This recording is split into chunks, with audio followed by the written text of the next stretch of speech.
দ্রুত নির্বাচন দিলে দেশে আগের মতো পরিস্থিতি হবে, তাই অন্তর্বর্তী সরকার একই সাথে সংস্কার ও নির্বাচনের প্রস্তুতি নিয়ে কাজ করছে, জানিয়েছেন প্রধান উপদেষ্টা ডক্টর মোহাম্মদ ইউনূস।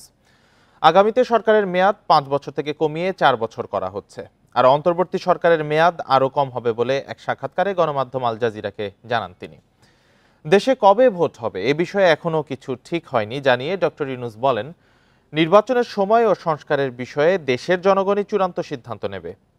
সম্প্রতি আজারবাইজানে অনুষ্ঠিত জাতিসংঘের জলবায়ু সম্মেলনের এক ফাঁকে আল জাজিরাকে সাক্ষাৎকার দেন তিনি। সাক্ষাৎকারে জলবায়ু পরিবর্তনের প্রভাবে বাংলাদেশ যেসব সংকট মোকাবেলা করছে তার পাশাপাশি অন্যান্য ইস্যুতে কথা বলেন। সাক্ষাৎকারে তিনি বলেন, শেখ হাসিনা যাই দাবি করুক বাস্তবতা ভিন্ন, কারণ আশ্রয়দাতা ভারতও তাকে সাবেক প্রধানমন্ত্রী হিসেবে উল্লেখ করে। ডক্টর ইউনূস বলেন, ভারত শেখ হাসিনাকে আশ্রয় দেয়ায় বাংলাদেশের কোনো সমস্যা নেই, তবে তিনি সেখানে বসে দেশে অস্থিতিশীলতা তৈরির অপচেষ্টা করছেন, যা গ্রহণযোগ্য নয়। নির্বাচনে লড়বেন কিনা এমন প্রশ্নের জবাবে ডক্টর ইউনূস বলেন, তিনি রাজনীতিবিদ না, তাই নির্বাচন করার ইচ্ছে নেই।